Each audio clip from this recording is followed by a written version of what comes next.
All right, Warriors, welcome back. Before we get started, though, let's do this breathing exercise. 5 seconds. 5 Mississippis, and I went like this because, look, narcissists have a way of pushing your buttons. And like I say, I'll say this again.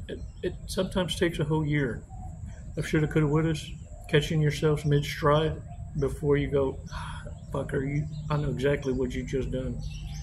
And you go through the go-throughs a couple of times, just like you did in coming into this awareness. It's baby steps. You're making some gains in baby steps, but the thing is, you got to not be so scared to participations, because look, in this awareness, the anxiety of not knowing but feeling uneasy is gone. You now ride the waves in the storm. And in some cases, you change the weather completely. Oh, like conversations don't change when you walk in the room? That's what I mean by the weather. Yeah, this ain't philosophical bullshit. This is for real. 5 seconds gets you to understand how you move energy. Self-respect, self-control is where it starts, though. 5 seconds, man. Come on. Let's take a badass walk on the beach. Come on.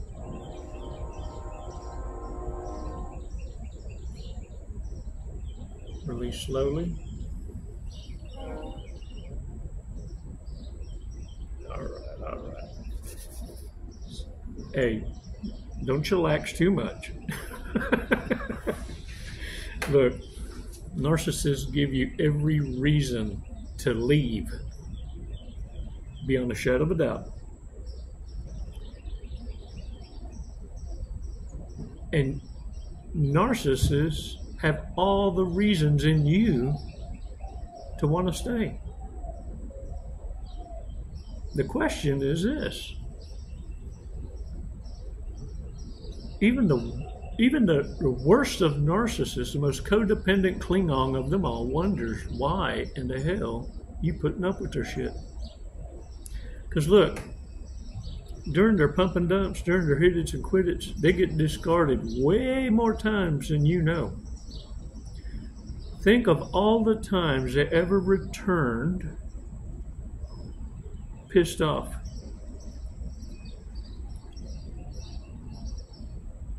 Having a chip on their shoulder out of the clear blue. They just lost someone else they thought they were going to be able to keep in the harem. It's why they're always kind of flirty, always on the lookout. They can't plan the next monkey jump. They're too much fuckery. It's why they can't pass up any opportunity. That's the ones you catch fucking in the porta potty. Yeah, or you hear in the news, hey, they were out getting at it like two dogs fucking in the park.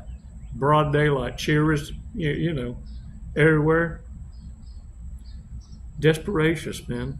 They can't pass up an opportunity, and because they have no real self-worth, no character, no skills, no experience that adds value to one's life, like hobbies, not experience like, oh, well, I pulled the train.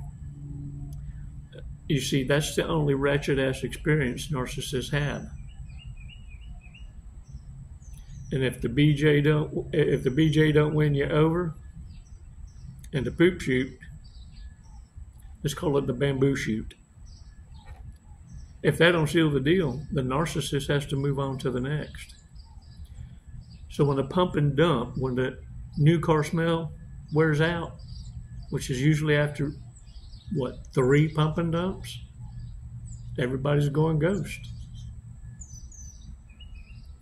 You see, narcissists gave you all the validation you needed to leave. The thing we need to consider is this, because narcissists, they're obvious. especially if you're making some headway in your healing. They kind of make your stomach turn and damn near have a fucking smell. It's a strange BO. It's almost like belly button peanut butter. You know what I'm saying? It's a funk unlike no other. Some, not all. Others know, bathe 3 times a fucking day because you're seeping the drugs through your pores, and that cocktail has a funk. That's why addicts that are on anything that's chemical-wise, opioid type, it sweats through your pores. And you constantly have to hydrate. It's like you're on fire from the inside out. And that's what permeates through their skin. Warriors, let me tell you something though. You see, because the difference between all these narcopaths is what I call them, narcopaths, misfits. Because you know what, even narcissists hide the label. But psychopaths, sociopaths are very fucking proud of it. You ever call one a psychopath? And you go, yeah, about time you figured it out. Yeah, that's a badge of honor. They're high functioning, most of these. Could make a living for themselves, have some skill. Really are not codependent per se as it being sport. For the narcissist, it's a codependency of desperation, lacking skill, and the ability to provide for themselves. Otherwise, they would have already. It's why they can only talk about it. You see, because some hide the shovel more, better, bestest. Others just show you the size of the fucking shovel. You know what I'm saying? The difference? Yeah. Hiding the shovel.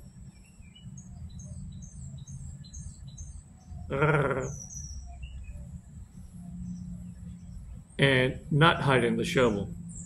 Hey, I'm hungry. Let's go to 5-star restauranto. Because I ain't nobody's nothing, you know. I know my worth. And we got to get some to-go plates for my 2 children. Do you make enough to send them through college? And look, I need some babysitting money. That shit ain't for free.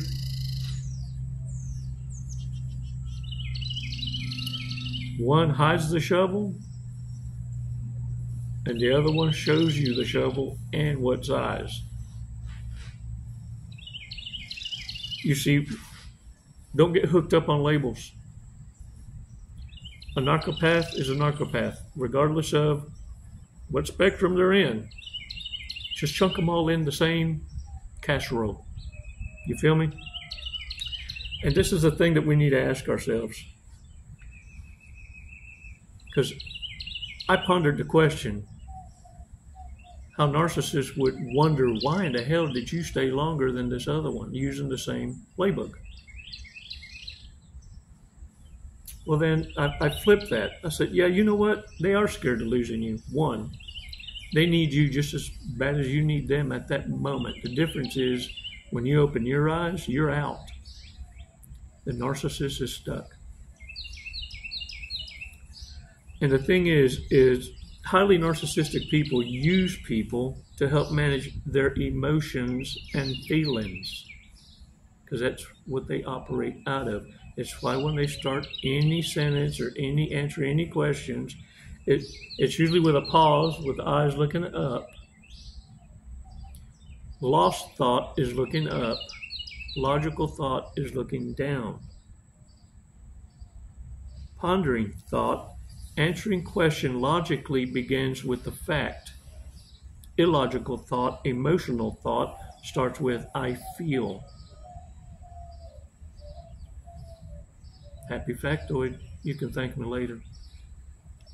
And look, wouldn't you be scared to lose something that kept you regulated, looking normal, and that were able, compounded with, take advantage of helping you spend your money, your energy, your attention, and your time? Yeah, they got to play with your meat. And the thing is, this is the more interesting question to ask yourself. Because narcissists are going to be angry and desperate once you figure this shit out. This is the question.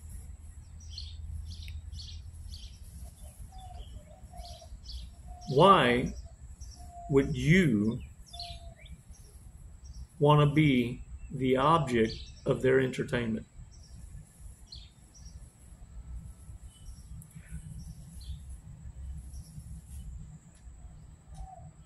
Why would you want to put up with it?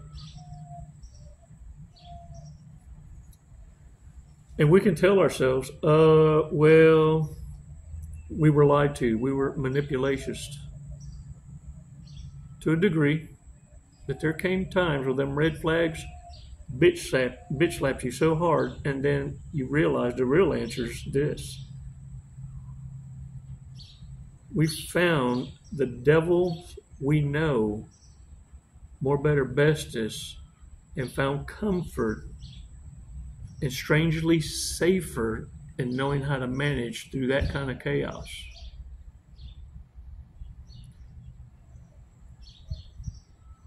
Whereas even when you're treated poorly, a narcissist never anticipated that you would ask yourself that very question. What made me stay? Damn it. False comfort in chaos. And through your upbringing, you have a higher tolerance for bullshittery, and you create boundaries for the dumbass you feel you're managing.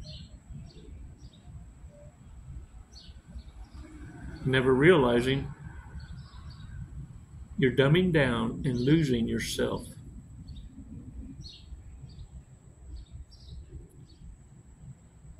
Take that leap of faith on you.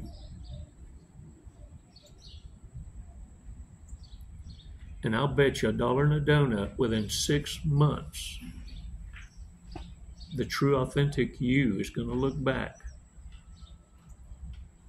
and feel sorry for the old you.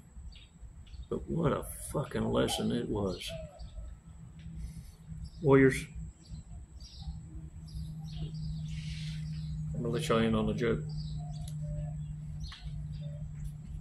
A journalist heard about a couple, been married 25 years, never had an argument, not a one. And the journalist asked the husband, how is it that it came to be that y'all were able to be together for 25 years and not a single argument? It was, check this out. He said, we went on our first date on a horseback riding trip. And when we went out there, the horse bucked. She got up, shook the dirt off, and said, that's your first time. Got up on that horse again, didn't make it not even a half a stride, and bucked again. She looked at that horse and said, that's your second time. She no sooner got up on that horse, about 5 minutes later, bucked again. She pulled out a snub-nosed .38, put it to that horse's head, and pulled the trigger. He said, I about lost it. I looked at her and said, what in the hell, are you crazy? And she looked at me and said, honey, that's your first time. He said, been married 25 years ever since.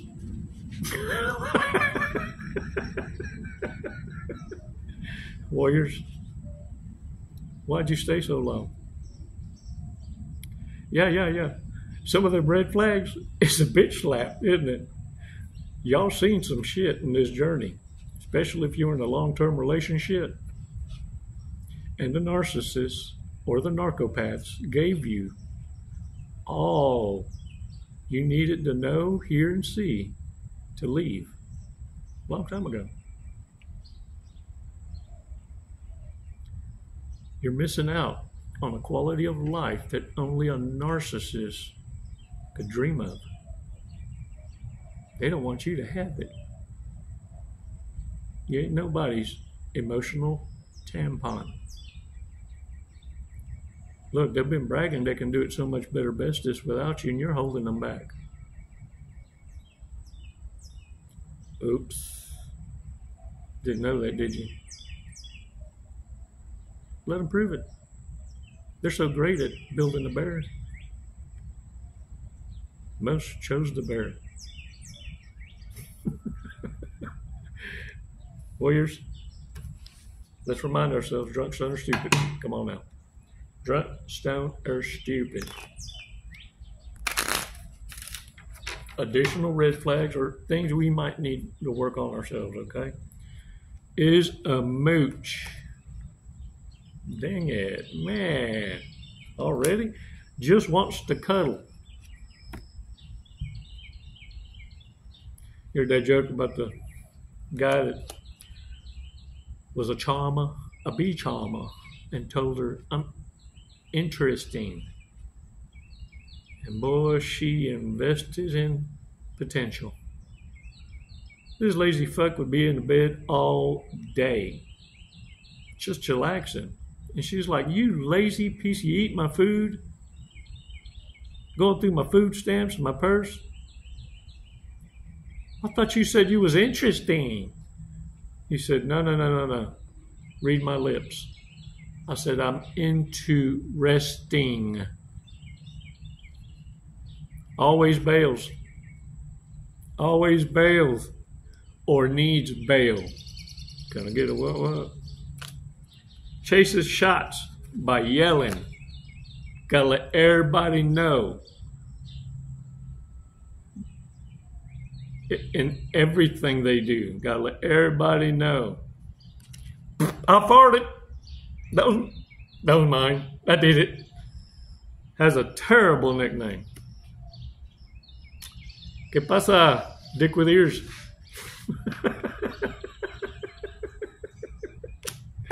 Compliments you, but then quickly insults you to show dominance. Thought I made that up, didn't I? Nope, I can't make this shit up. This is a card game. This ain't custom Chicoism.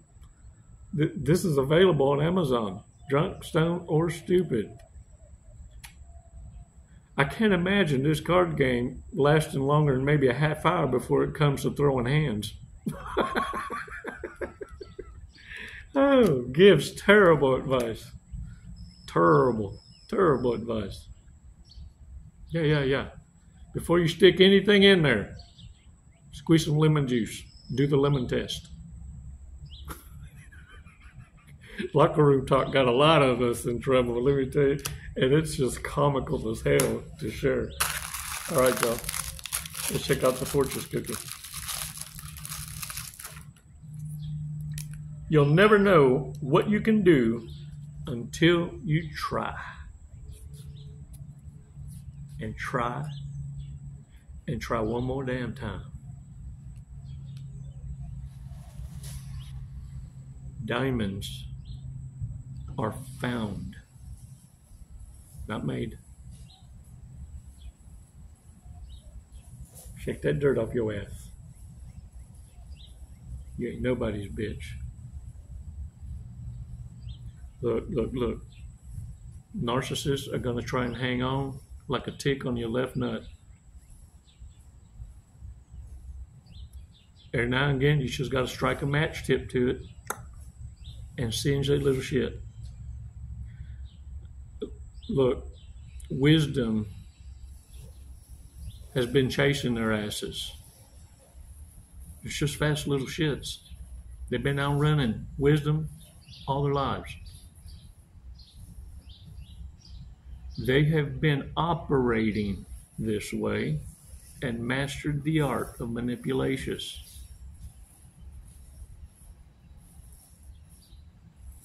Even their unapologetic apologies sound empathetic to the untrained ear and eye. But not you. You see dead people. Warriors, thanks for your support. Y'all been awesome. Should have warned you, drink your jugo before the video. But nonetheless, I appreciate every one of you and those awesome ass remarks. Keep elevating each other, motivating. This is where you practice. That vibration, speaking from the victory, even in your remarks, manifests into giving you the true confidence into your next battle. Eventually,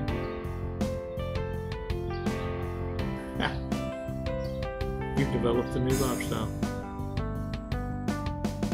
It's never goodbye, warriors. It's always until next time. Namaste.